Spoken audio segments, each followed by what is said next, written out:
बिस्मिल्लाहिर्रहमानिर्रहीम। अज़ीज़ तलबा अस्सलाम वालेकुम। आज जो है हम अपने जो नया टॉपिक है उसको डिस्कस करने से पहले थोड़ा सा इसका जो प्रीवियस नॉलेज है, जो चीज़ें हम ऑलरेडी पढ़ चुके हैं इस एक्सरसाइज के मतलब, तो उसमें हमने क्यूब रूट ऑफ यूनिटी उसके बारे में पढ़ा और उसके बाद properties of cube root of unity जो है उनको हमने स्टडी किया है। तो इसके बाद क्वेश्चन नंबर 2 जो है वो भी हम इसके मुख्तलिफ पार्ट जो है वो सॉल्व कर चुके हैं। तो अब हम नेक्स्ट जो है वो आखिरी 3 क्वेश्चन जो है वो 2.2 के बहुत ही इंपॉर्टेंट हैं एग्ज़ामिनेशन पॉइंट ऑफ व्यू से। तो अक्सर ये 3 क्वेश्चन में से जो है वो कोई ना कोई क्वेश्चन आपका आ सकता है, तो इस लिहाज से भी आपने इसकी प्रैक्टिस करनी है। तो वैसे भी आप जितनी हमने ये प्रॉपर्टीज़ पढ़ी हैं इसकी क्यूब रूट्स की, तो या क्यूब रूट्स के बारे में हमने पढ़ा है, तो उन सब को यूटिलाइज़ करते हुए हमने इन क्वेश्चन को जो है वो सॉल्व करना है। अब हम क्वेश्चन नंबर 3 जो है इसको देखते हैं कि prove that x cube plus y cube is equal to x plus y into x plus omega y into x plus omega square y.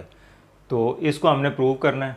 तो प्रूव करने का मेथड ये होता है कि आप कोई एक साइड जो है उसको सॉल्व करें और दूसरी के इक्वल अगर वो आ जाता है तो वो ऑटोमेटिकली प्रूव हो जाएगा। तो अब यहाँ पे जो हमें चीज़ नज़र आ रही है तो सिंपल फॉर्म में है, तो ये राइट साइड जो है ये थोड़ी सी कॉम्प्लिकेटेड फॉर्म में दी हुई है। तो अब हम इसको सिंपलीफाई करेंगे और लेफ़्ट साइड पे जो है वो कन्वर्ट कर देंगे और इस तरह हम इस रिज़ल्ट को प्रूव कर सकते हैं।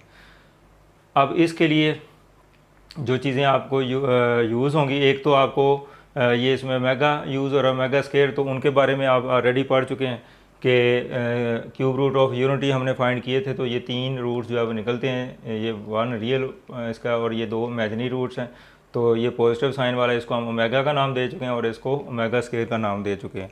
तो ये ऑलरेडी आप इसके बारे में जानते हैं और यही रिज़ल्ट यहाँ पे यूज़ होना है।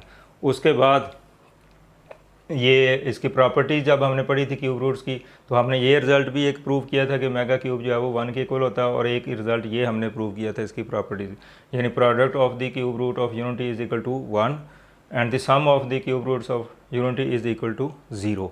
तो ये 2 प्रॉपर्टीज़ हम पढ़ भी चुके हैं और उसको हम प्रूव भी कर चुके हैं इससे पिछली वीडियो में। तो अगर आपने ये मेरा लेक्चर नहीं देखा तो काइंडली पहले उस लेक्चर को सुन लें आप, ताकि आपको नेक्स्ट जो है वो आसानी हो जाए बात को समझने के लिए, नया कंसेप्ट समझने के लिए। तो इस एक जो फार्मूला, इससे मज़ीद हमने 3 और फार्मूले जो है वो ड्राइव किए हुए हैं, तो ये इसी से जो है वो हमने निकाले हुए हैं। तो ये किसी न किसी फॉर्म में यहाँ पे यूज़ हो सकते हैं। उसके बाद अगले नेक्स्ट जो है 2 फार्मूले मैंने लिखे हैं, तो ये अलजबरे के फार्मूले हैं जो हम छोटी क्लासों में 8th और 9th में आप पढ़ चुके हैं, और यहाँ पे 10th वाले कोर्स में भी हमने कुछ क्वेश्चन में इनको डिस्कस किया हुआ है। तो उम्मीद है कि आपको इन फार्मूलों की भी समझ है और मैंने इसको एक्सप्लेन जो है वो किया हुआ है। तो अब हम देखते हैं क्वेश्चन की तरफ, और जब इसको यूज़ करेंगे तो थोड़ी सी डिटेल जो है मैं मज़ीद आपको बता दूंगा। तो ये था थोड़ा सा इंट्रोडक्शन प्रीवियस नॉलेज का, जो आप इस क्वेश्चन से पहले जो है वो ये चीज़ें पढ़ चुके हैं और यहाँ पे हमने इसको यूटिलाइज़ करना है। अब ये सारी चीज़ें यहाँ पे यूज़ होनी है। तो अगर वो कंसेप्ट आपके क्लियर हैं तो यकीनन आज जो नया हम टॉपिक पढ़ने जा रहे हैं वो बड़ा इजीली आपको समझ आ जाएगा। तो बेसिकली होता ही है कि जब आप पिछली चीज़ें क्लियर नहीं करते तो फिर नेक्स्ट जो आप नया कंसेप्ट पढ़ते हैं तो वहाँ पे आपको मुश्किल पेश आती है, तो फिर वो कंसेप्ट जो है वो जल्दी क्लियर नहीं होता। तो हमेशा जब भी आपने कोई नई चीज़ पढ़नी है तो उसको जड़ से पकड़ें कि उसकी बेसिक चीज़ें जो उसके रेलिवेंट हैं उनको पहले आप क्लियर करें, तो फिर इंशाल्लाह आपके लिए बड़ी आसानी हो जाएगी। तो ये मैं अक्सर आपको वीडियो में ये बताता रहता हूँ कि मैथ में आपकी जो डेफिशिएंसी है या वीकनेस है वो इसी वजह से दूर हो सकती है कि आप बेसिक कंसेप्ट जो है वो क्लियर करते जाएँ अपने। चलें अब हम इसको देखते हैं। हम इसकी जो राइट साइड जो है इसको सॉल्व करेंगे। Right hand side is equal to x plus y, x plus omega y और x plus omega square y. अच्छा, इन दोनों ये क्वेश्चन नंबर 3, 4 और 5, ये 3 क्वेश्चन जो लास्ट मैंने बताए बड़े इंपॉर्टेंट हैं एग्जामिनेशन पॉइंट ऑफ व्यू से। और एक आपके लिए और यहाँ पे इंटरेस्टिंग बात ये बता दूँ कि फर्स्ट ईयर का जो मैथमेटिक्स है उसमें भी ये जो है तीनों क्वेश्चन जो है वो मौजूद है। तो आप समझ लें कि ये क्वेश्चन अगर आप पढ़ लेते हैं तो आप अपने जो बड़े बहन भाई हैं उनको भी आप फर्स्ट ईयर का कोर्स जो है वो करवा सकते हैं अगर उनको समझ नहीं है। तो ये क्वेश्चन जो है वो फर्स्ट ईयर की बुक में भी मौजूद है, ये तीनों जो अभी हमने करने हैं। तो अब देखें इसको क्या किया जाए। x प्लस वाई, अब इसमें 3 फैक्टर्स हैं, तीनों मल्टीप्लाई हो रहे हैं। तो बेसिकली तो आप इसको मल्टीप्लाई करें तीनों को तो आप इस रिज़ल्ट की तरफ खुद ही जो है वो पहुंच जाएंगे। लेकिन अगर आप थोड़ा सा गौर करें उस फार्मूले पे जो हमने अप्लाई करना, चूँकि यहाँ पे प्लस है तो ये फार्मूला हमने एंड में यूज़ करना है। तो इसके लिए क्या है कि ए क्यूब प्लस बी क्यूब, तो ए प्लस बी यानी first term plus second term.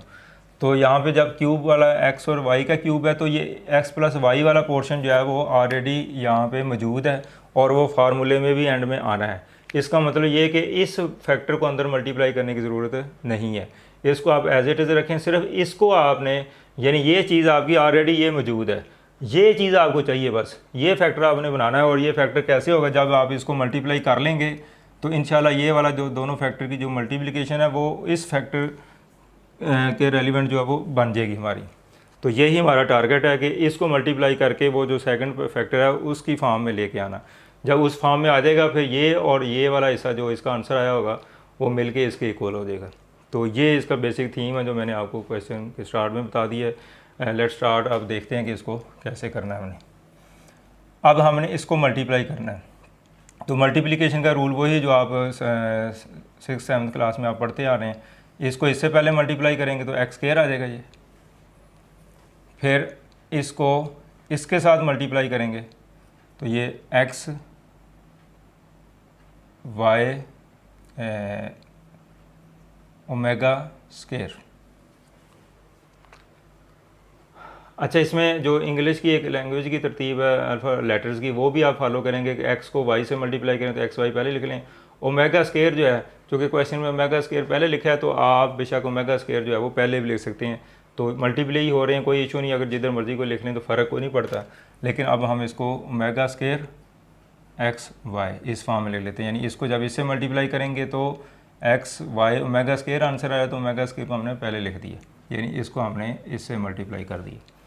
अच्छा, मल्टीप्लिकेशन करते वक्त जो साइंस हैं उसके बारे में आपको रूल मैंने बताया हुआ है, लेकिन यहाँ पे चूँकि सारे ही साइन पॉजिटिव हैं तो जब सारी टर्म पॉजिटिव हो तो फिर वो उनको मल्टीप्लाई करने से आंसर हमेशा पॉजिटिव ही आना होता है। तो इसलिए मैंने रूल का यहाँ पे हवाला नहीं दिया, वरना ये भी पॉजिटिव है ये भी पॉजिटिव है, तो जब पॉजिटिव टर्म को पॉजिटिव टर्म से मल्टीप्लाई करते हैं साइन सेम हो तो आंसर पॉजिटिव आता है। तो इसलिए मैंने यहाँ पर डिस्कस नहीं किया। जब सारी टर्म पॉजिटिव हो तो फिर आप आंखें बंद करके इसको मल्टीप्लाई कर सकते हैं, सारी आंसर जो है वो पॉजिटिव ही आएंगे। अब नेक्स्ट स्टेप क्या करना है, अब आपने इस टर्म को इससे मल्टीप्लाई करना है, ये भी पॉजिटिव ये भी पॉजिटिव, तो आंसर पॉजिटिव आ जाएगा। तो ये आएगा ओमेगा एक्स वाई, एक्स को इससे मल्टीप्लाई करेंगे तो एक्स वाई, तो ओमेगा मैंने पहले लिख दिया।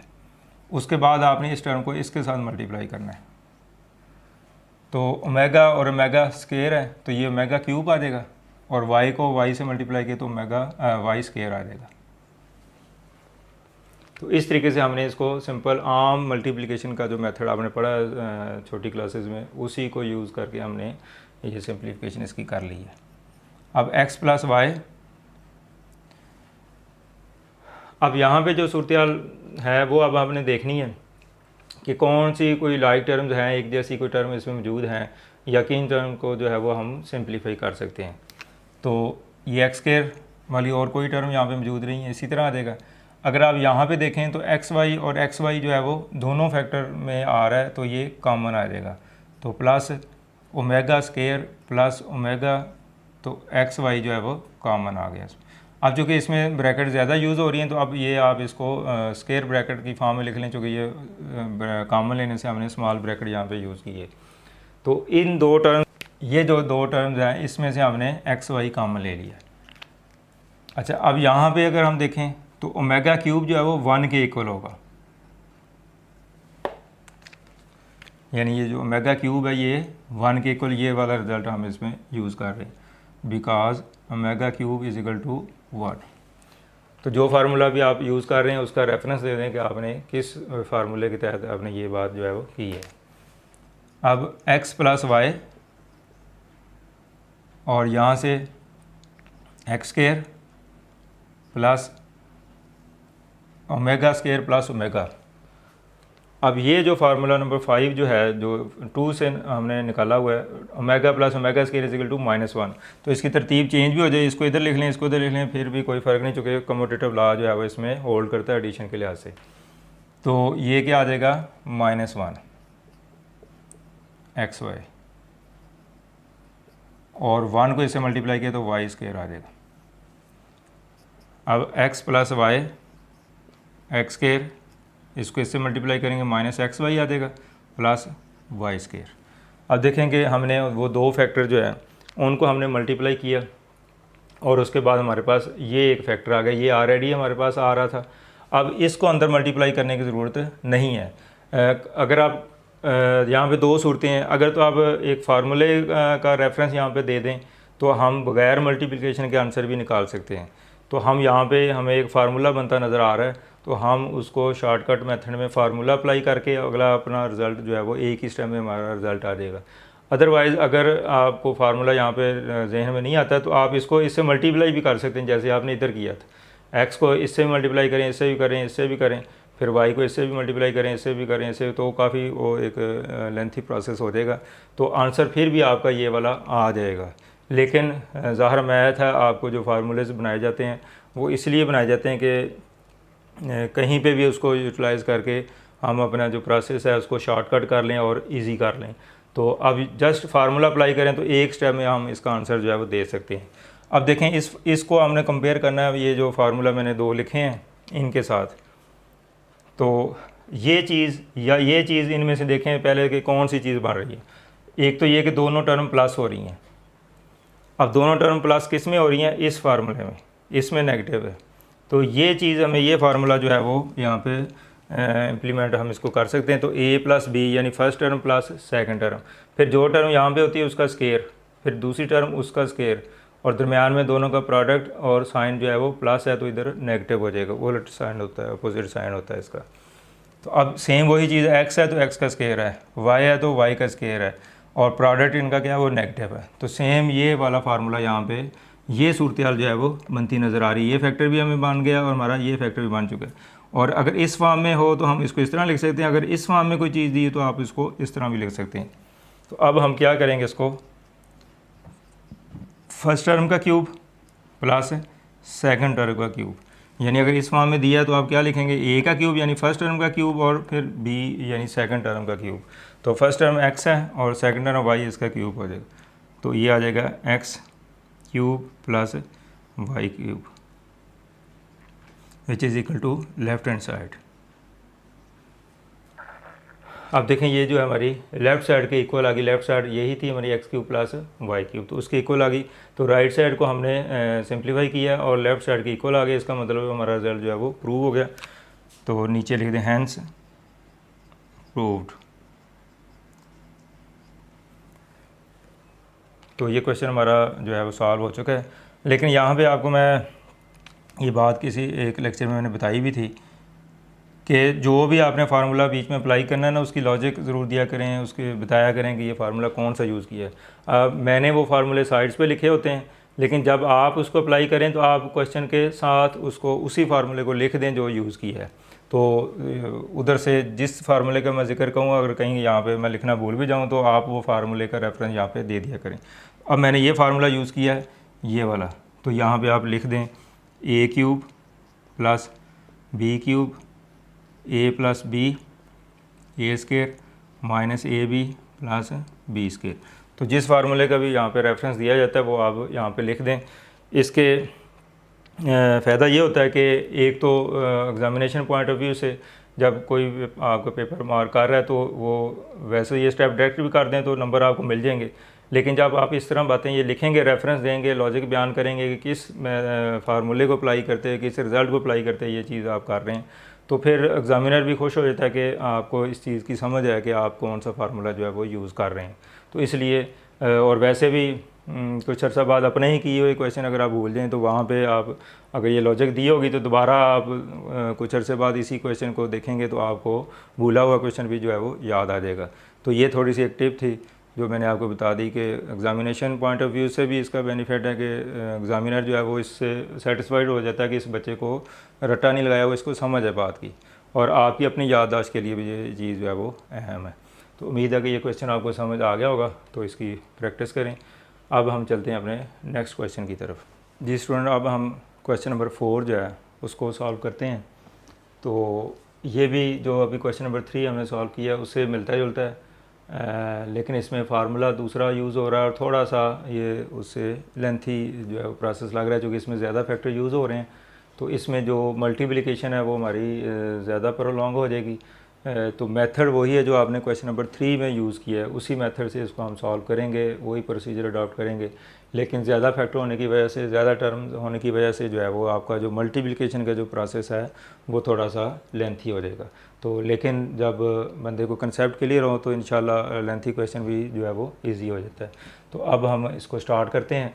तो इसमें जो फार्मूला यूज़ करना है, जो प्रीवियस रिज़ल्ट है वो वही हैं जो आप ऑलरेडी डिस्कस करते आ रहे हैं हम। ये सारी चीज़ें इसमें यूज़ होनी है, और एक नया फार्मूला जो इसमें यूज़ होना है वो मैंने लिख दिया है। तो इंशाल्लाह एंड में जब हम इसको यूज़ करना होगा तो उस वक्त मैं थोड़ा सा इसको एक्सप्लेन भी कर दूँगा। तो इन्हीं चीज़ों को लेके अब हमने सिंप्लीफाई इसको करना है। तो प्रूव दैट, हमने इसको प्रूव करना कि ये रिज़ल्ट जो है वो इसके इक्वल है। जी स्टूडेंट, अब हम इसको चूँकि वेरीफाई करना है, प्रूव करना है, तो अब इसकी हम राइट साइड जो है इसको सॉल्व करेंगे और इसको हम प्रूव कर देंगे लेफ़्ट साइड के इक्वल। तो राइट साइड जो है वो मैंने लिख दी है। तो अब हमने इनको सिंप्लीफाई करना है। तो अगर देखें आपके पास 3 फैक्टर जो है वो मल्टीप्लाई हो रहे हैं। तो बेसिकली आप इन तीनों को जब मल्टीप्लाई कर लेंगे तो आपका आंसर ऑटोमेटिकली ये आ जाएगा। लेकिन चूँकि फार्मूले हम मैथ में बहुत सारे पढ़ते हैं, तो बाज़ का फार्मूला यूज़ करके हम किसी भी मज़ीद प्रोसेस को शॉर्टकट कर सकते हैं। तो यहाँ पे भी हम यही काम करेंगे, बजाय हम तीनों फैक्टर को मल्टीप्लाई करने के हम जस्ट इन 2 फैक्टर्स को जो है वो मल्टीप्लाई करेंगे। इस फैक्टर को एज इट इज़ ये ऐसे ही हम लिखते जाएंगे, और एंड में ये फैक्टर और इनका जो आंसर आएगा वो मिला के एक फार्मूला बनेगा, और फार्मूला अप्लाई करके हम इस रिज़ल्ट की तरफ आ जाएंगे। तो इसकी रीज़न हम बाद में बताता हूँ कि इसको हमने क्यों मल्टीप्लाई नहीं किया, क्योंकि ये फैक्टर जो हमने फार्मूला अप्लाई करना उसमें ऑलरेडी मौजूद होना उस फार्मूले में भी, तो ये पहले से हमारे पास मौजूद है, तो हम इसको एज इट इज़ चलाते हैं। तो एंड में ये बात आपको मज़ीद क्लियर हो जाएगी कि इसको हमने क्यों मल्टीप्लाई नहीं किया। तो इसको आप इसी तरह लिख दें। अब आपने इनको मल्टीप्लाई करना है, तो फर्स्ट टर्म को फर्स्ट के साथ मल्टीप्लाई करें, तो ये आ जाएगा एक्स स्क्वायर। अच्छा, यहाँ पे जो है तमाम टर्म जो है वो पॉजिटिव है। जब आप मल्टीप्लाई करेंगे तो सेम साइन होने की वजह से आंसर सारे पॉजिटिव आने हैं। तो यहाँ पे साइन को अलग से डिस्कस करना ज़रूरी नहीं है। जब अल्टीमेटली ये सारे साइन पॉजिटिव होते हैं तो उसका जो रिज़ल्ट है कि जो मल्टीप्लिकेशन है वो उसकी हर टर्म जो है वो पॉजिटिव होगी, रूल नंबर 1 मल्टीप्लिकेशन का। लेकिन आप इसको अलग अलग डिस्कस करने की ज़रूरत नहीं है, तो आप सारे स्टेप पॉजिटिव होते जाएंगे। तो एक्स को एक्स से मल्टीप्लाई करेंगे, ये भी पॉजिटिव, ये भी पॉजिटिव, तो पॉजिटिव आंसर आ गया। अब मैं डिटेल में नहीं जाऊंगा, अब आप मैंने क्लियर कर दिया कि सारे ही पॉजिटिव टर्म जो है वो इसमें आएंगे। अब एक्स को इससे मल्टीप्लाई करना है, तो ये आ जाएगा ओमेगा स्क्वायर एक्स वाई।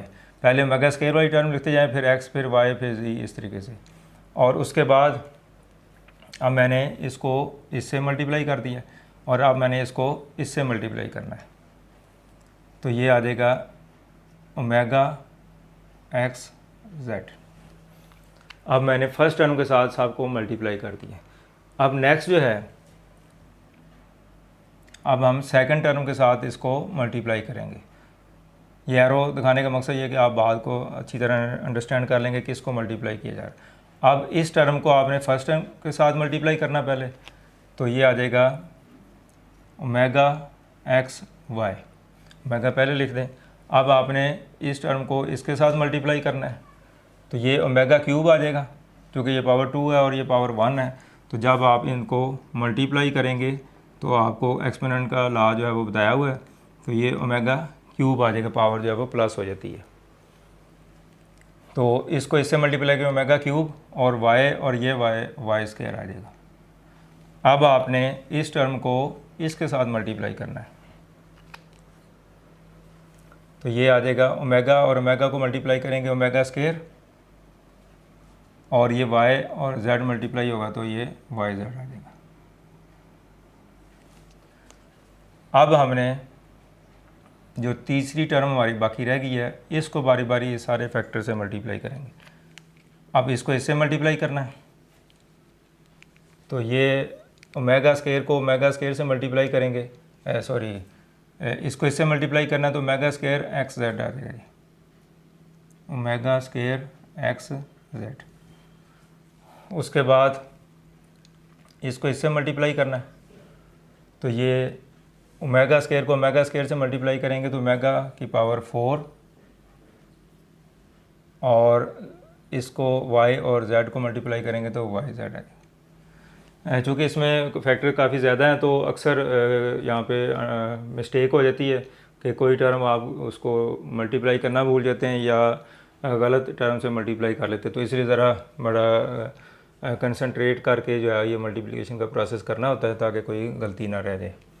तो अब मैंने इस टर्म को इसके साथ भी मल्टीप्लाई कर लिया, ये आ गया, फिर मैंने इस टर्म को इसके साथ मल्टीप्लाई किया तो ये स्टेप आ गया। अब मैं इस टर्म को इस टर्म के साथ मल्टीप्लाई करूँगा तीसरी टर्म के साथ, तो ये ओमेगा स्क्वायर और ओमेगा क्यूब और ओमेगा क्यूब आ जाएगा, और z को z से मल्टीप्लाई किया तो z स्क्वायर आ जाएगा। तो इस तरीके से हम इसको मल्टीप्लाई जो है वो करेंगे। अब नेक्स्ट जो है ये पहला फैक्टर उसी तरह। अच्छा, यहाँ पे अब आप गौर करें तो जो पावर 2 से बड़ी पावर वाली जितनी भी टर्म्स है उसको पहले हम सिंप्लीफाई करेंगे। अगर पावर 3 आ जाए तो हम ये फार्मूला यूज़ कर लेंगे उसकी जगह पे, और अगर 3 से बड़ी पावर आ जाए तो फिर हम जैसे पिछले क्वेश्चन नंबर 2 के हमने 1-2 पार्ट किए थे पावर वाली जो क्वेश्चन थे, तो उसमें मैंने आपको बताया था कि अगर पावर 3 से ज़्यादा आ जाए तो फिर आपने उसके जो मल्टीपल है उसको 3 के मल्टीपल की फॉर्म में लिखना होता है ताकि वो क्यूब ओमेगा क्यूब की जो है उसमें वैल्यू पुट कर सकें हम। तो x square plus omega square x y. अब इसमें जो मुझे टर्म नज़र आ रही हैं क्यूब वाली, वो एक तो ये टर्म नज़र आ रही है और एक ये पावर 4 वाली है और एक 3 वाली। तो पहले हम इनको सिंप्लीफाई करते हैं और फिर अगली टर्म को हम देखते हैं। तो बाकी टर्म उसी तरह लिखते जाएं, ओमेगा एक्स वाई। अब ओमेगा क्यूब की जगह हम 1 पुट कर सकते हैं, यानी ओमेगा क्यूब की जगह 1 पुट कर दिया। उसके बाद omega square y Z, omega square x z, और ओमेगा क्यूब की पावर 4 है। यहाँ पे भी अब 3 से बड़ी पावर आ गई तो अब 4 जो है वो 3 का मल्टीपल नहीं है, तो हम इसकी पावर को ब्रेकअप करेंगे। तो यहाँ पे हम इसको ओमेगा क्यूब इंटू ओमेगा लिख सकते हैं, ये मल्टीप्लाई होगा तो ये 3 + 4 आ जाएगा पावर, 3 + 1 जो है वो 4 आ जाएगा। उसके बाद ओमेगा इसकी जगह 1 पुट करें और जेड स्क्वायर। अब यहाँ पे भी हमने ओमेगा क्यूब की जगह 1 पुट कर दी, यानी जहाँ जहाँ ओमेगा की पावर 3 थी उसको हमने ये फार्मूला यूज़ करते हुए 1 के इक्वल पुट कर दिया, और जहाँ पे 3 से बड़ी पावर थी उसकी हमने पावर को ब्रेकअप कर दिया। इस तरह किया कि वो मल्टीपल ऑफ 3 बन जाए, x + y + z। अब एक्स स्क्वायर प्लस, अच्छा बीच में कुछ टर्म्स को हम और भी सिंप्लीफाई कर सकते हैं, लेकिन हम एक दफ़ा वो पावर बड़ी पावर वाला जो है सिलसिला उसको ख़त्म कर लें और फिर हम कंबाइन इनको देखते हैं कि किस तरतीब से सॉल्व किया जाए। फ़िलहाल मैं इसको ऐसे लिखता जा रहा हूँ, बाद में हम देखते हैं इसको। अब 1 को इससे मल्टीप्लाई करें तो वाई स्क्वायर आ जाएगा, omega square y z plus omega square x z, और इसकी जगह 1 पुट करेंगे ओमेगा वाई जेड, और 1 को इससे मल्टीप्लाई करेंगे तो जेड स्क्वायर आ जाएगा। अब देखेंगे ओमेगा क्यूब वाली पावर ओमेगा 4 वाली पावर जो है उसको हमें रिड्यूस करके ओमेगा स्क्वायर की फॉर्म में हमारी सारी टर्म जो है वो आ गई है या ओमेगा की फॉर्म में आ गई है। अब x + y + z। अब यहाँ पे सिंगल टर्म्स x, y और z जो स्क्वायर वाली है उनको हम पहले लेते हैं। एक्स स्क्वायर, इधर से वाई स्क्वायर और इधर से ये जेड स्क्वायर। इनको हमने तरतीब से रीअरेंज करके जो है लिख लेते। तो उसकी वजह ये है कि जो हमारे पास फार्मूला है x cube plus y cube plus z cube minus 3xy, basically हमने ये फार्मूला बनाना है। तो इसके ये इस फॉर्म में हमने इस क्वेश्चन को लेके आना है। तो x plus Y plus z यानी तीनों का सम, तीनों टर्म्स का सम जो यहाँ पे मौजूद है उनका सम, वो ऑलरेडी हमारे पास क्वेश्चन के में ही दिया हुआ है, तो वो एज इट इज़ आ रहा है। अब ये जो फैक्टर है इसका आगे जगह ना होने की वजह से मैंने नीचे लिख दिया है x square plus y square plus z square, यानी उसके बाद जो है वो स्क्वायर वाली टर्म जो है, सिंगल टर्म जो स्क्वायर वाली है वो लेके आनी है। तो इसलिए एक्स स्क्वायर वाई स्क्वायर और जेड स्क्वायर जो है इसको रीअरेंज करके आप पहले लिख लें। और उसके बाद यानी इस क्वेश्चन के अगर देखे जाएँ तो 3 पार्ट्स बन रहे हैं कि इस फॉर्म में जो टर्म है वो इकट्ठी करें, फिर इस फॉर्म की जो टर्म्स हैं उनको कंबाइन करें और इस फॉर्म की जो टर्म्स हैं उनको कंबाइन करें। तो ये 3 किस्म की है। तो पहली x plus Y plus z वाली वो ऑलरेडी इसमें मौजूद है, और ये जितनी भी टर्म्स हैं इसको आपने 2 पोर्शन बनाने हैं, इस फॉर्म में लेके आना है और इस फॉर्म में लेके आना है।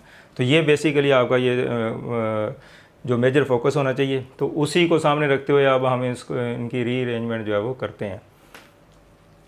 तो अब x square plus y square और प्लस जेड स्क्वायर, ये बात पहले भी बताइए कि आप इक्वल से एक ही तरफ अगर टर्म को रीअरेंज करें तो फिर साइन चेंज नहीं होता। साइन हमेशा उस वक्त चेंज होता है जब किसी टर्म को इक्वल से दूसरी तरफ लेके जाते हैं, तो फिर साइन जो है वो चेंज होता है, अदरवाइज़ वो एज इट रहेगा। तो ये तीनों टर्म्स मैंने लिख दी। अब इनमें अगर देखें तो लाइक टर्म जो है वो देखें कौन कौन सी है। एक्स वाई वाली एक टर्म ये है,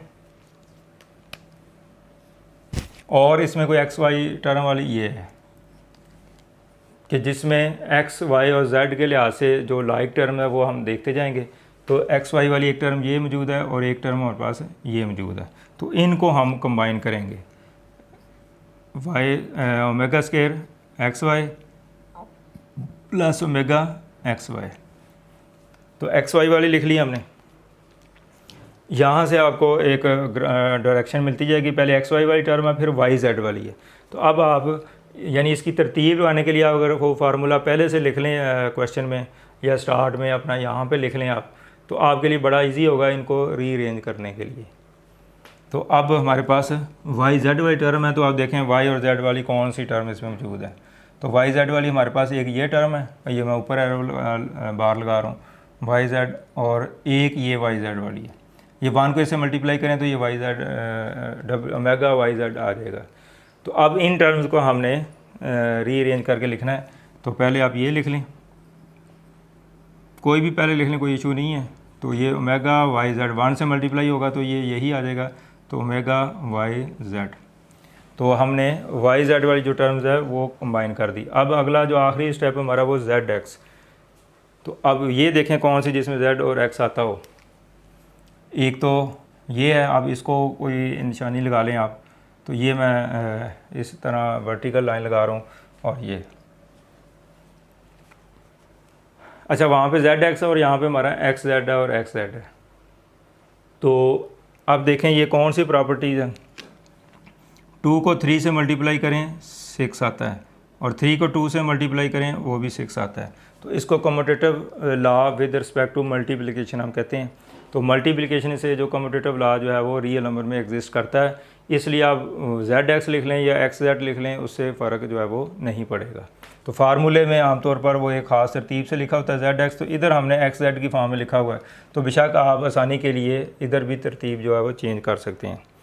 तो अब ये टर्म हम लिखेंगे ओमेगा। अब चूँकि फार्मूले को फॉलो करना है इसलिए मैं एक्स जेड की बजाय जेड एक्स लिख लूँ, या आप ऐसे करें स्टार्ट में ही जब आप मल्टीप्लाई कर रहे हो तो उस वक्त ये चीज़ ज़हन में ला लें। तो आप जहाँ पे एक्स और जेड को मल्टीप्लाई करना है तो उसमें से जेड पहले लिख लें, एक्स बाद में लिख लें उस फार्मूले की मदद के रेफरेंस से। उसके बाद इसको लिखेंगे ओमेगा स्क्वायर जेड एक्स। यानी मैं आपको थोड़ा सा गाइड कर दूं, ये वाली टर्म हमारी ये आई हुई है और ये वाली टर्म हमारी ये आई हुई। तो commutative law with respect to multiplication के हवाले से मैंने थोड़ा सा उसके जो तरतीब है वो चेंज की है कि जेड ना भी करें तो इशू को नहीं है, फिर भी वो चीज़ जो है वो उसके इक्वली ही होती है। अब x plus Y plus z.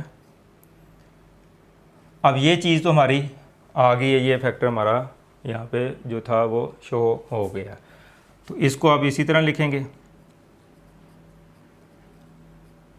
अब यहाँ पे अगर आप देखें तो इन दोनों टर्म में से कॉमन लेंगे, फिर इन दोनों टर्म में से कुछ कॉमन लेंगे और इन दोनों टर्म में से हम कॉमन लेंगे।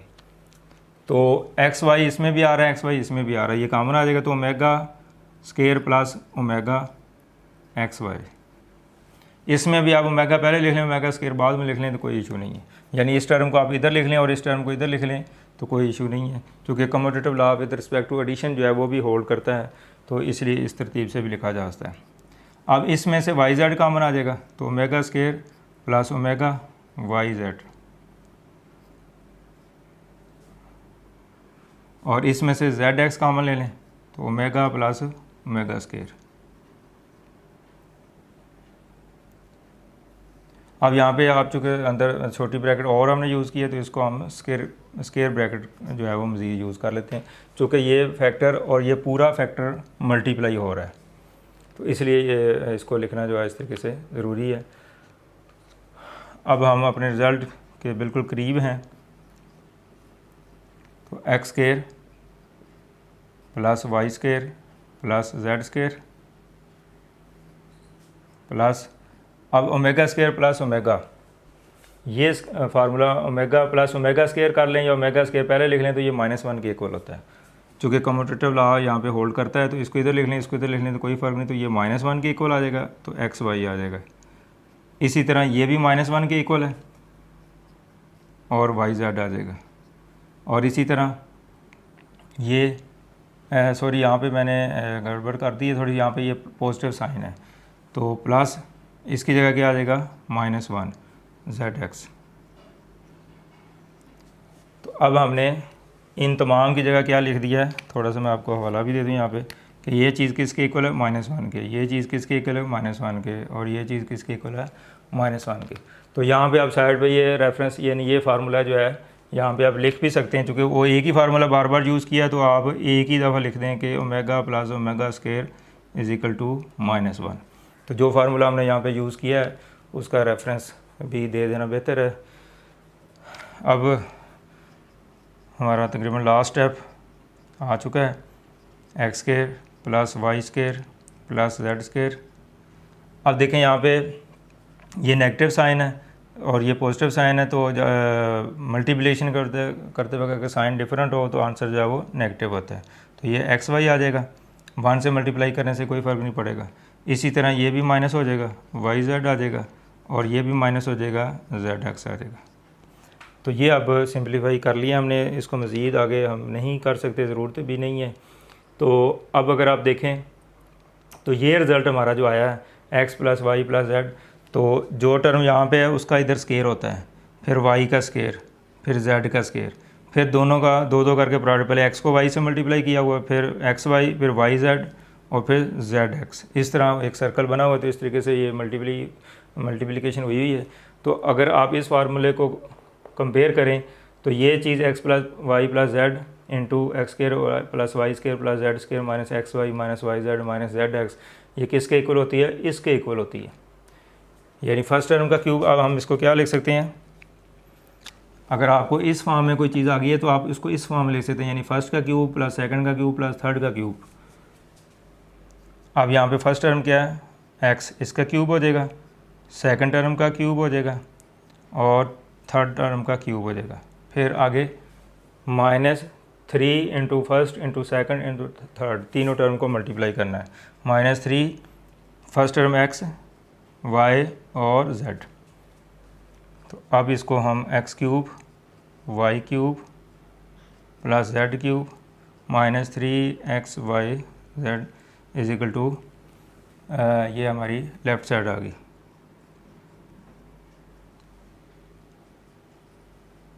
Hence proved. जी स्टूडेंट, अब देखें क्वेश्चन थोड़ा सा लेंथी ज़रूर है, लेकिन इसमें कोई भी ऐसी नई चीज़ नहीं है जो आप ऑलरेडी डिस्कस जो है वो ना कर सकें, कि ना की हो आपने।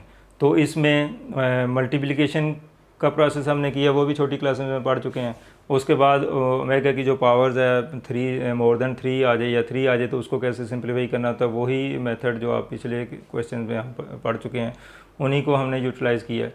फिर इसमें हमने रीअरेंज किया है, ये भी कोई नया कंसेप्ट नहीं, अक्सर हमें क्वेश्चन में ऐसा करना पड़ जाता है। और उसके बाद फिर हमने मुख्तलिफ टर्म्स को पेयर बना के उसमें से कॉमन लिया, तो कॉमन लेने वाला जो सिलसिला ये भी आप फैक्टराइजेशन में पढ़ चुके हैं। तो इस तरह करने के बाद फिर हमने ये जो फार्मूले हमारे पास हैं एडिशन के लिहाज से आए हुए हैं ये वाले, इनको यूटिलाइज़ किया है, तो हम अपने असल रिज़ल्ट की तरफ जो है वो पहुंच चुके और हमने ये प्रूव कर दिया कि राइट साइड जो है वो लेफ़्ट के इक्वल है। तो आप देखें बड़ा इजी क्वेश्चन है, थोड़ा सा लेंथी है, तो अगर आपको कंसेप्ट क्लियर है तो इंशाल्लाह कोई ऐसी मुश्किल नहीं है कि आप ये क्वेश्चन ना कर सकें। जस्ट कंसेप्ट जो है वो क्लियर होने चाहिए, तो लेंथी क्वेश्चन भी जो है वो आपके लिए ईजी हो सकता है। तो अब हम लास्ट क्वेश्चन जो है उसकी तरफ चलते हैं। अज़ीज़ तलबा, अब हम 2.2 जो है इसका लास्ट क्वेश्चन नंबर 5 जो है इसको डिस्कस करेंगे। बड़ा ही इम्पोर्टेंट क्वेश्चन है ये पेपर के पॉइंट ऑफ व्यू से। Prove that 1 plus omega into 1 plus omega square into 1 plus omega की power 4 into 1 plus omega raise to power 8 up to सॉन 2n factors is equal to 1। अब ये थोड़ा सा डिफरेंट नेचर का question है जो हम पहले कर चुके हैं। तो यहाँ पे कुछ फैक्टर्स जो है वो मल्टीप्लाई हो रहे हैं और इसी पैटर्न पे ये आगे कुछ फैक्टर और हैं जो यहाँ पे ज़िक्र नहीं किया गया। तो ये डॉट का मतलब ये कि अप टू सॉन इसी पैटर्न पे आगे कुछ फैक्टर जो है वो और हैं, और कितने फैक्टर 2n फैक्टर तक। तो अभी इसको मैं एक्सप्लेन करता हूँ कि ये 2n फैक्टर्स से क्या मुराद है यहाँ पे। तो अब वो कहता है कि इन तमाम फैक्टर्स को अगर मल्टीप्लाई किया जाए तो आंसर कितना आता है, 1 आता है। यानी ये जितने भी फैक्टर हैं, 4 फैक्टर तो आपको शो हो रहे हैं, इसी पैटर्न पे कुछ और फैक्टर भी यहाँ पे मौजूद हैं, तो वो उनका सबको अगर ये मल्टीप्लाई करें तो आंसर जो है वो 1 आना चाहिए। तो बड़ा सिंपल सा क्वेश्चन है, इसमें हम लेफ़्ट साइड लेंगे और इसको हम सिंप्लीफाई करेंगे और राइट साइड यानी 1 के इक्वल जो है वो प्रूव करेंगे। तो ये इसका बेसिक थीम है इसको क्वेश्चन को हल करने का, प्रूव करने का। तो अब इसमें थोड़ा सा जो कंसेप्ट यूज़ होने हैं, एक तो आपका प्रीवियस नॉलेज, जस्ट इसमें ये omega cube is equal to 1 जो है ये ऑलरेडी हम डिस्कस कर चुके हैं, तो ये मोस्टली रिज़ल्ट यहाँ पे यूज़ होना है। इसके अलावा जो एडिशन के लिहाज से है तो उसमें से भी हम देख लेते हैं कि 1 plus omega square is equal to 0।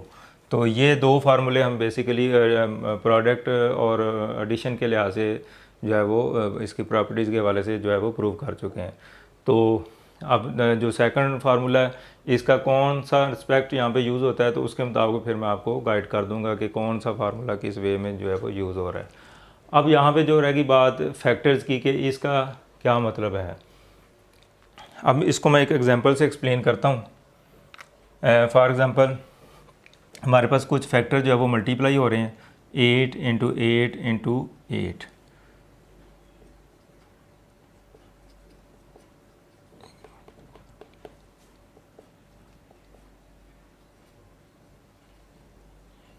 अब मैंने 8 जो है इसको बार बार जो है वो मल्टीप्लाई किया हुआ यहाँ पे, तो इसको चेक कर लें ये कितनी दफ़ा मल्टीप्लाई हो रहा है। 1 2 3 4 5 6 7 8 9 10। तो 8 जो है वो 10 टाइम्स जो है वो मल्टीप्लाई हो रहा है। अब इसको लिखने के मुख्तलिफ अंदाज़ हो सकते हैं। एक तो हम इसको इस तरह भी लिख सकते हैं 8 की पावर 10। अगर आप इसको पावर की फॉर्म में लिखें तो जितनी दफ़ा कोई नंबर जो है वो मल्टीप्लाई होता है तो उतनी उसकी पावर आ जाएगी। तो 8 जो है वो 10 टाइम जो है वो 10 दफ़ा मल्टीप्लाई हो रहा है, तो 8 की पावर जो है वो 10 होगा। तो इट मीन्स इसका क्या मतलब कि 8 की पावर 10 का क्या मतलब कि 8 जो है वो 10 टाइम जो है वो मल्टीप्लाई होगा। 8 दफ़ा जो है वो 10 दफ़ा जो है वो 8 को हम मल्टीप्लाई करेंगे। तो इसका एक मीनिंग ये है। अब ये कितने फैक्टर हैं, ये 10 फैक्टर्स हैं।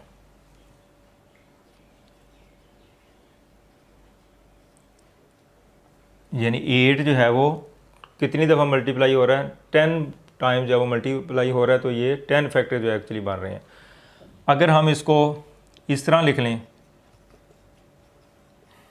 4 दफ़ा मैंने इसको मल्टीप्लाई किया है और आगे मैं डॉट लगा देता हूँ, इसका मतलब ये इसी तरतीब से आगे कुछ फैक्टर और आगे जा रही हैं। लेकिन यहाँ पे 10 फैक्टर्स का मतलब मैं आगे फिर 10 फैक्टर्स लिख देता हूँ। अब इसका क्या मतलब बनता है, यानी इस बात का और इस बात का एक ही मतलब है कि मैंने 4 दफ़ा इसको शो कर दिया कि ये मल्टीप्लाई हो रहा है और इसी तरतीब से आगे जारी है। अब कहाँ तक जारी है, 10 फैक्टर तक। इसका मतलब ये 8 जो है वो 10 दफ़ा जो है वो मल्टीप्लाई होगा। इसका मतलब जो है वो ये होगा। अगर ये 12 फैक्टर होगा तो अब 8 को 12 टाइम यानी 12 दफ़ा जो है वो मल्टीप्लाई करेंगे। अगर ये 6 फैक्टर हों तो हम 8 को कितनी दफ़ा मल्टीप्लाई करेंगे, 6 दफ़ा जो है वो मल्टीप्लाई करेंगे। तो इसका मतलब ये है कि ये फैक्टर जो है वो अगर सारे ना भी लिखने हो तो डॉट लगा के आप ये लिख दें तो उसका मतलब ये कि उतनी दफ़ा ये फैक्टर जो है वो मल्टीप्लाई हो रहे हैं।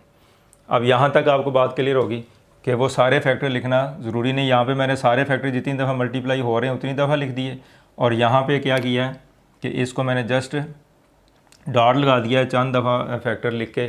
इसका मतलब ये इसी तरतीब से आगे जो है वो जारी है। अच्छा, अब यहाँ पे एक बात तो ये क्लियर होगी कि 2n फैक्टर जो है इसका मतलब कि ये 2n फैक्टर तक जो है वो मल्टीप्लाई हो रहा है, यानी n की जितनी भी वैल्यू हो। अब यहाँ पे हमें n की वैल्यू अननोन है तो n की वैल्यू फर्स्ट करो 4 हो तो 4 को 2 से मल्टीप्लाई करें 8, इसका मतलब ये 8 फैक्टर तक इसी तरह चलेगा। इसी तरह n की वैल्यू फर्स्ट करो 5 हो तो 5 को 2 से मल्टीप्लाई करें तो 10 आए तो इसका मतलब ये 10 बार इसी तरतीब से जो है वो मल्टीप्लाई होगा। तो इस तरह n की कोई भी वैल्यू हो तो उतनी बार ये फैक्टर जो है वो मल्टीप्लाई होंगे। अब एक कंसेप्ट तो आपको मैंने ये दे दिया कि इस फॉर्म में लिख लें सारे फैक्टर, उसमें फिज़िकली आप लिख दें तो फिर भी ठीक है। अगर चंद फैक्टर लिख के उसी तरतीब से डॉट लगा दें तो उतना आगे लिख दें कि ये कितने फैक्टर है तो दोनों का सेम जो है वो मीनिंग होगा। अब यहाँ पे एक और बात आपको बताता चलूँ। अब फ़र्ज़ किया कि ये जो है वो कितने फैक्टर तक है, 10 फैक्टर तक जो है ना ये 8 जो है वो मल्टीप्लाई हो। तो एज़ इट इज़ मैंने 10 ही लिखे हैं वैसे। अब अगर आप इसको कंबाइन करें, पेयर बना लें इसके, अगर मैं इसको इस फॉर्म में लिख दूं 8 इंटू 8 फिर 8 इंटू 8, यानी इनके पेयर की फॉर्म में इसको अगर लिख दिया जाए तो अब ये कितने फैक्टर पहले थे, 10 फैक्टर थे। तो अगर मैं इसको पेयर की फॉर्म में लिखता हूँ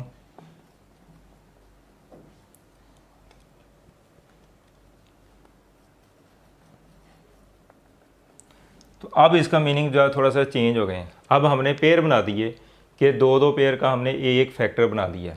इसका मतलब कि जब दो पेयर का एक फैक्टर बन गया अब तो ये बेसिकली अब ये पूरा एक फैक्टर, ये दूसरा फैक्टर, ये तीसरा फैक्टर, ये चौथा फैक्टर, ये पांचवा फैक्टर।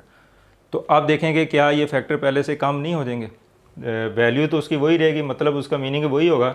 लेकिन अब हमने पेयर की फॉर्म में इसके फैक्टर बना दिए तो अब हम यहाँ पे लिखेंगे 5 फैक्टर्स, क्योंकि अब ये 10 फैक्टर नहीं रहे बल्कि अब ये कितने बन गए, 5 फैक्टर हो गए हैं। यानी कि आपने इसको पेयर की फॉर्म में लिख दिया तो अब फैक्टर कितने शुमार होंगे, 1 2 3 4 और 5, तो ये 5 फैक्टर होंगे। इसका मतलब कि अगर जब आप उसकी पेयरिंग कर देते हैं तो फिर वो फैक्टर जो है वो पेयर वाला एक फैक्टर शुमार होगा, तो फिर उसकी तादाद पहले से हाफ़ हो जाएगी। पहले 10 फैक्टर थे तो अब 5 रह जाएंगे। तो मज़ीद है ये स्टेप आप समझ गए होंगे। अब इसकी एक एग्जांपल दे दें। फ़र्ज़ किया कि आपके पास 10 एप्पल्स हैं, 10 सेब हैं, तो अब आप उसकी काउंटिंग करेंगे तो वो 10 बनते हैं। लेकिन अगर आप दो दो सेब का एक पेयर बना दें, 2 सेब का एक पेयर, फिर 2 सेब का एक पेयर, फिर 2 फिर 2 फिर 2, तो फिर वो 10 एप्पल जो है वो एक्चुअली पेयर की फॉर्म में होगा। तो हम क्या कहेंगे कि ये 10 जो है वो पेयर हैं, सॉरी 5 पेयर बन जाएंगे। यानी वो बजाय हम 10 सेब कहने के अब उसको 5 पेयर का नाम देंगे, यानी उससे हाफ़ हो जाते हैं। तो यहाँ पे भी हम यही सूरत हाल की है कि जितने फैक्टर थे उसको चूँकि पेयर की फॉर्म में लिख दिया तो अब ये एक फैक्टर शुमार होगा, तो अब वो पहले से हाफ़ हो जाएंगे। अब यहाँ पे मैंने आपको दो कंसेप्ट दिए हैं कि एक तो ये कि कोई नंबर जितनी दफ़ा मल्टीप्लाई करना हो उतनी दफ़ा एग्जैक्ट उसको लिख दें तो फिर भी ठीक है, या अगर वो फैक्टर बार बार रिपीट हो रहे हैं तो, या किसी ख़ास तरतीब से डिफरेंट पे फैक्टर हैं लेकिन ख़ास तरतीब से रिपीट हो रहे हैं, तो फिर भी हम क्या करते हैं कि वो उनमें से 2-3 पेयर लिख के फैक्टर और बाकी आगे हम लिख देते हैं कि ये कितने फैक्टर तक जो है वो जारी है डॉट लगाने के बाद। एक कंसेप्ट आपको ये दिया मैंने, और दूसरा मैंने बताया कि अगर वो फैक्टर को हम कंबाइन कर देते हैं तो फिर वो पहले से हाफ़ हो जाते हैं, तो फिर हम यहाँ पे लिखेंगे 10 की बजाय 5 लिख देंगे। अगर इधर 12 है तो ये 6 फैक्टर हो यानी हाफ़ हो जाते हैं। तो ये दो कंसेप्ट जो है ये यहाँ पे इस क्वेश्चन में यूज़ होने। एक तो अभी आपको बता दिया कि ये डॉट लगाने का मतलब कि इसी तरतीब से ये आगे जा रही है 2n फैक्टर तक। अब n की वैल्यू हमें नहीं पता, n की वैल्यू अगर फॉर 15 हो तो 15 को 2 से मल्टीप्लाई करें, इसका मतलब 30 फैक्टर इस तरह आएंगे। तो n की वैल्यू पे ये बेस कर रहा है कि ये कितने फैक्टर आगे और आएंगे। बहरहाल जितने भी हों, हमने जब इन सब को मल्टीप्लाई करना है तो आंसर जो है हमेशा 1 आएगा अगर इस तरतीब से हैं तो एक कंसेप्ट तो यहाँ पे अभी यूज़ हो गया है। और ये जो पेयर बना के हमने उसके बनाए हैं तो फैक्टर पहले से हाफ़ हो गए हैं। ये कंसेप्ट जो है इसी क्वेश्चन में आगे चल के हम इसको यूज़ करेंगे। तो अब चलते हैं इसको कैसे, मैंने अभी इसकी लेफ़्ट साइड आपको लिख दी है, अब हम इसको सिंप्लीफाई करेंगे। तो यहाँ पे पहला जो काम करना है, जो आपको पिछले क्वेश्चन में भी आपको बताया कि ओमेगा की जो पावर है वो मोर देन 2 हो जाए तो फिर हम वो ये क्यूब की फॉर्म है उसको कन्वर्ट करने की कोशिश करते हैं। ठीक है, ये काम आपने यहाँ पे भी करना है, क्योंकि वहाँ यहाँ पे पावर 2 है, यहाँ पे 1 है, इसको तो सिंप्लीफाई करने की ज़रूरत नहीं। यहाँ पे 4 है तो इसको भी हम पावर को जो है वो कन्वर्ट करेंगे क्यूब की फॉर्म में, और इसको भी क्यूब की फॉर्म में जो है वो कन्वर्ट करेंगे। ये क्वेश्चन मुख्तलिफ टेक्निक से जो है वो सॉल्व किया जा सकता है, तो जैसे आपको ईजी लगे, तो जो मेरे लिहाज से ईजी है मैं उस मेथड से आपको करके दे रहा हूँ। तो 1 प्लस ओमेगा स्क्वायर, अब 1 प्लस इस ओमेगा को हम क्या लिख सकते हैं, ओमेगा क्यूब इंटू ओमेगा, और उसके बाद अगला जो पोर्शन है 1 प्लस ओमेगा 8 जो है इसको क्या लिख सकते हैं, ओमेगा की पावर 6 इंटू ओमेगा स्क्वायर। तो इस फॉर्म में हमने इसको जो है वो लिख दिया dot up to 2n factors. तो ये जो पोर्शन है ये आपको पिछले क्वेश्चन में हमने किया कि इसकी पावर को हमने क्या किया, ब्रेकअप कर दिया कि ये दोनों मल्टीप्लाई होंगे तो पावर इसकी वो 3 का मल्टीपल बनाना था, तो 3 इंटू 1, ये पावर 1 है तो ये प्लस होगा तो 4 आ जाएगा। इस तरह ये 8 जो है वो 3 का मल्टीपल नहीं है, 3 पे डिवाइड नहीं होता, तो 6 और 2 अगर कर दें दोबारा, अगर इनको मल्टीप्लाई करें तो पावर प्लस हो जाएगी, वापस वही चीज़ आ जाएगी। तो इस फॉर्म में हमने इसको लिख दिया ताकि हम वो फार्मूला जो ओमेगा क्यूब वाला जो है वो यूज़ कर सकें। अब 1 प्लस ओमेगा स्क्वायर, 1 प्लस, अब ओमेगा क्यूब जो है वो किसके इक्वल होगा, 1, और ओमेगा ये इसी तरह इसमें लिख देंगे, यानी ओमेगा क्यूब जो है इसकी जगह हमने 1 जो है वो पुट कर दिया। इसी तरह 1 प्लस ओमेगा 6 जो है इसको हम लिख सकते हैं ओमेगा क्यूब की power 2 into omega square up to 2n factors. तो यहाँ पे भी हमने वही प्रोसेस जो है किया। अगर आप इसको करना चाहें तो इसको स्क्वायर ब्रैकेट में यूज़ कर सकते हैं, जो कि एक ब्रैकेट आपने यहाँ पे एक और यूज़ की है। तो 1 प्लस ओमेगा स्क्वायर, 1 प्लस 1 को ओमेगा से मल्टीप्लाई किया ओमेगा, और यहाँ पे 1 प्लस, अब ओमेगा क्यूब जो है वो किसके इक्वल होता है, 1 के इक्वल, और ये ओमेगा स्क्वायर 2n फैक्टर्स। अब मज़ीद इसको हम सिंप्लीफाई करेंगे, 1 प्लस ओमेगा, और ये 1 प्लस 1 को इससे मल्टीप्लाई करेंगे तो ओमेगा स्क्वायर आ जाएगा 2n फैक्टर्स। तो आप देखें कि हमने जो इसकी बड़ी पावर थी 4 और 8 उसको कैसे सिंप्लीफाई करके एक सिंपल वे में जो है हमने इसको सॉल्व जो है वो कर लिया। अब यहाँ पे भी मुख्तलिफ सिचुएशन हो सकती है कि आपने इसको किस तरह सॉल्व करना है। तो एक तो ये मुख्तलिफ मेथड यहाँ पे यूज़ किए जा सकते हैं। अगर आप गौर करें तो ये जो है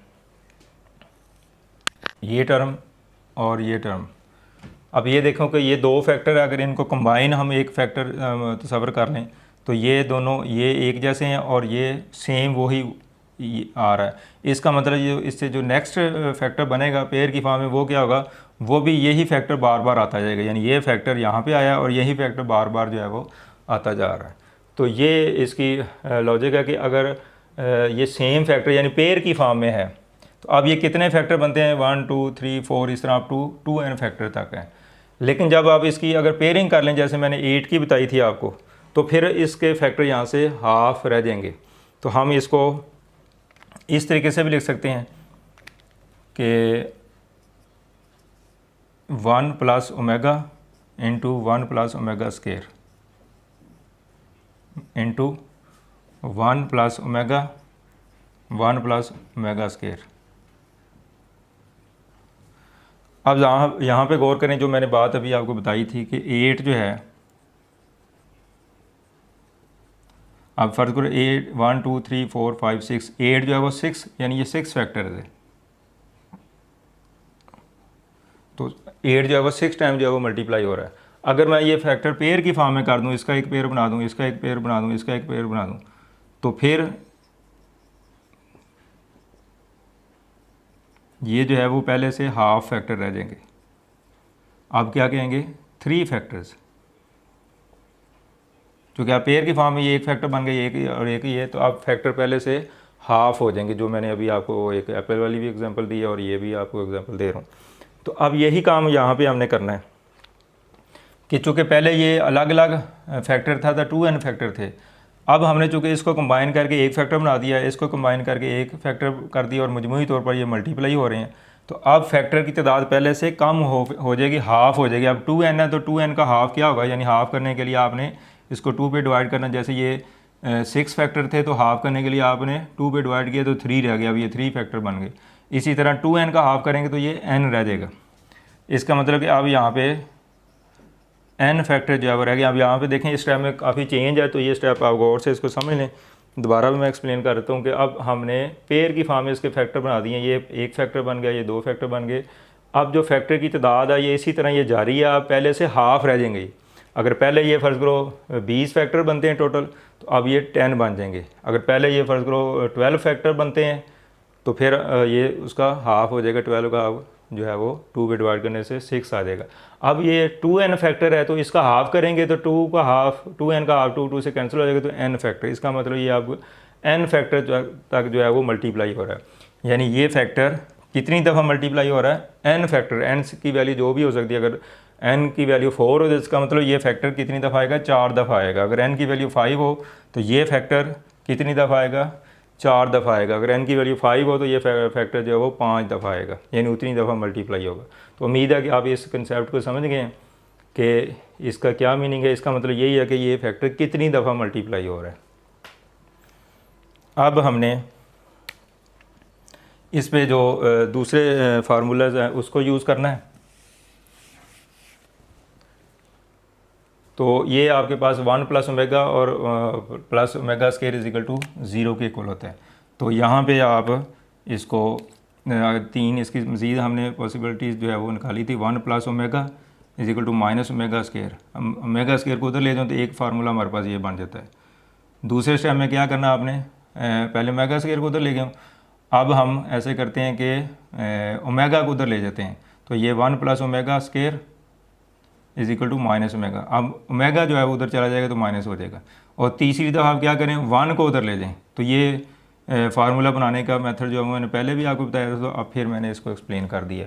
तो बेसिकली वो एक ही फार्मूले से जो है ये रिज़ल्ट जो है वो निकाले गए हैं।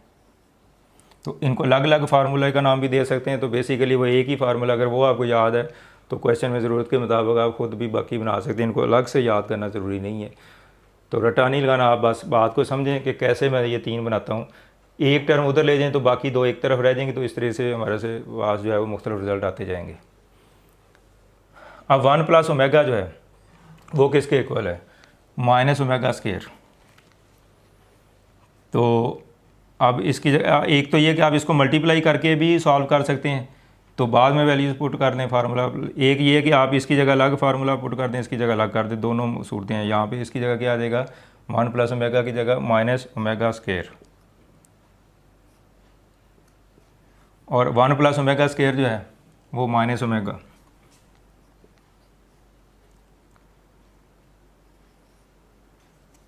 इसी तरह ये 1 प्लस ओमेगा किसके इक्वल होगा, माइनस ओमेगा स्केयर,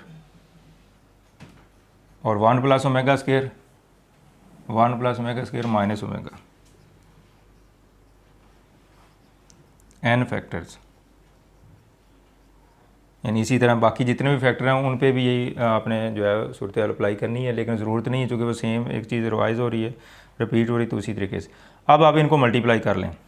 तो मल्टीप्लाई करते वक्त अगर साइन सेम हो तो आंसर जो है वो पॉजिटिव आता है। ये मल्टीप्लिकेशन का जो रूल 1 आपको पढ़ाया हुआ है उसके मुताबिक साइन सेम हो तो ये पॉजिटिव आएगा। तो ओमेगा स्क्वायर को ओमेगा से मल्टीप्लाई करें तो ओमेगा क्यूब आ जाएगा। इसी तरह यानी ये वाला जो फैक्टर है ये हमने सिंप्लीफाई कर लिया। अब ये जो है इसको अगर मल्टीप्लाई करें तो ये माइनस माइनस प्लस हो जाएगा। दोनों साइन जो है वो सेम है तो आंसर जो है वो पॉजिटिव होगा। तो ओमेगा स्क्वायर को ओमेगा से मल्टीप्लाई किया तो ओमेगा क्यूब आ गया। ये हमने दो फैक्टर जो है ना इनको सिंप्लीफाई कर लिया। इस तरह अगर तीसरा चौथा पांचवा जितने फैक्टर भी ये हैं वो सारे इसी तरतीब से सॉल्व होते जाएंगे और ये n फैक्टर्स।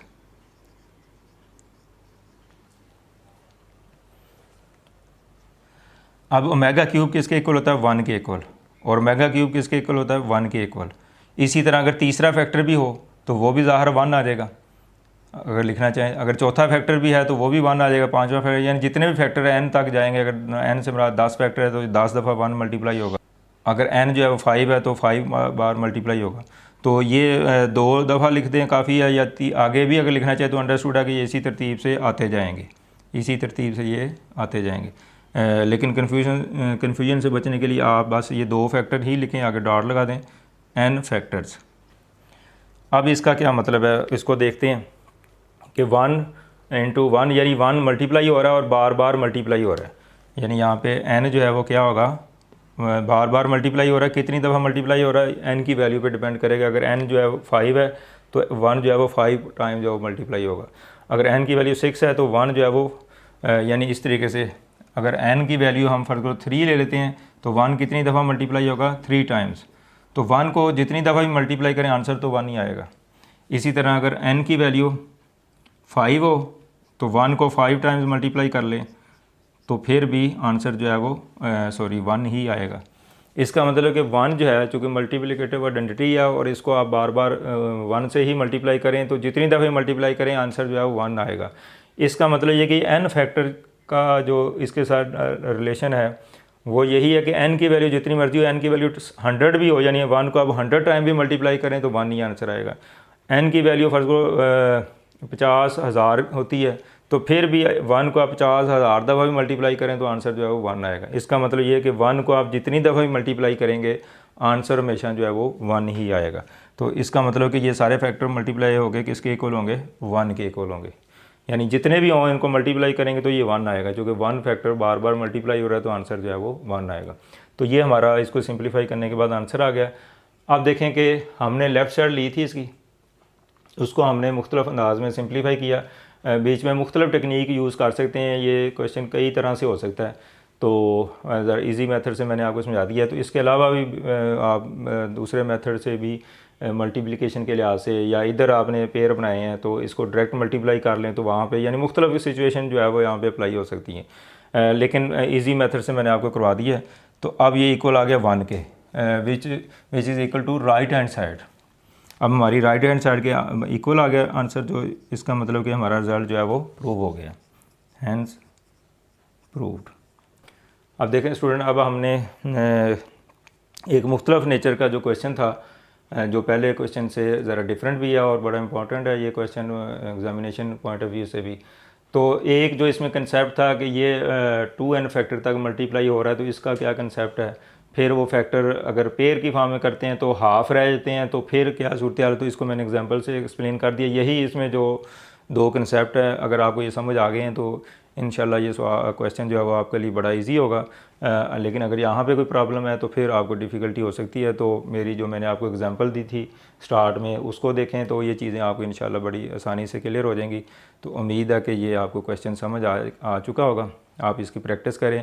और से एक बात और बड़ी इंटरेस्टिंग है कि यही क्वेश्चन एज़ इट इज़ जो है वो फर्स्ट ईयर की बुक में भी मौजूद है। तो जब आप FSC में मैथमेटिक्स पढ़ेंगे तो ये क्वेश्चन आप वहाँ पे भी इसको सॉल्व करेंगे। तो ये तीनों क्वेश्चन जो अभी मैंने किए हैं ऑलमोस्ट ये सारे क्वेश्चन वहाँ पे भी मौजूद हैं। तो ऐसे समझ लें कि आपने 10th क्लास के साथ साथ FSC का जो सिलेबस है वो भी कुछ हद तक कवर कर लिया, तो ये आपके लिए बड़ी खुशी की बात है। तो मज़ीद इस तरह के क्वेश्चन आप करें जो एक्सरसाइज में दिए हैं, तो उसकी प्रैक्टिस करें। और अगर मेरा आज का लेक्चर आपको पसंद आया हो, समझ आई हो, तो इसको लाइक करें और दूसरे दोस्तों के साथ शेयर भी करते जाएं ताकि ज़्यादा से ज़्यादा स्टूडेंट जो है वो इससे फ़ायदा उठा सकें। बहुत शुक्रिया। अल्लाह हाफ़िज़।